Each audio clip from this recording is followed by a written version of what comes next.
ओम नमः शिवाय। हर हर महादेव। साल 2024 का भौम प्रदोष व्रत आ गया है और मंगलवार के दिन आने वाले प्रदोष व्रत को मंगल प्रदोष या भौम प्रदोष कहते हैं। इस दिन हनुमान जी की और शिव भगवान की पूजा का विशेष महत्व है। माना जाता है कि इस दिन पूरे विधि विधान के साथ भगवान भोलेनाथ की पूजा के साथ साथ हनुमान जी की पूजा करने से भी व्यक्ति के जीवन के सभी कष्ट दूर होते हैं और उसकी सभी मनोकामनाएं पूरी होती हैं।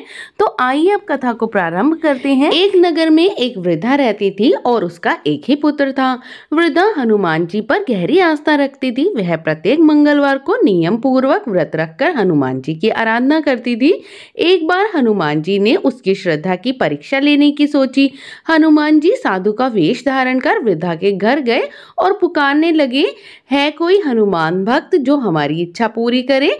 पुकार सुनकर वृद्धा बाहर आई और बोली, आज्ञा दीजिए महाराज। हनुमान वेशधारी साधु बोले, मैं भूखा हूँ, भोजन करूंगा, तू थोड़ी जमीन लीप दे।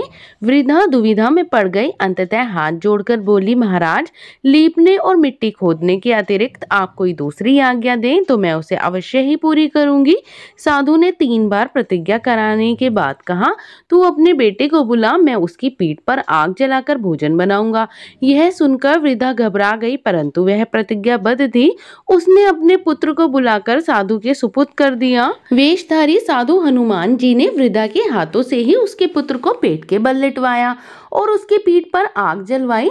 आग जलाकर दुखी मन से वृद्धा अपने घर में चली गई। इधर भोजन बनाकर साधु ने वृद्धा को बुलाकर कहा, तुम अपने पुत्र को पुकारो ताकि वह भी आकर भोग लगा ले। इस प्रकार वृद्धा बोली, उसका नाम लेकर मुझे कष्ट ना पहुंचाओ। लेकिन जब साधु महाराज नहीं माने तो वृद्धा ने अपने पुत्र को आवाज लगाई।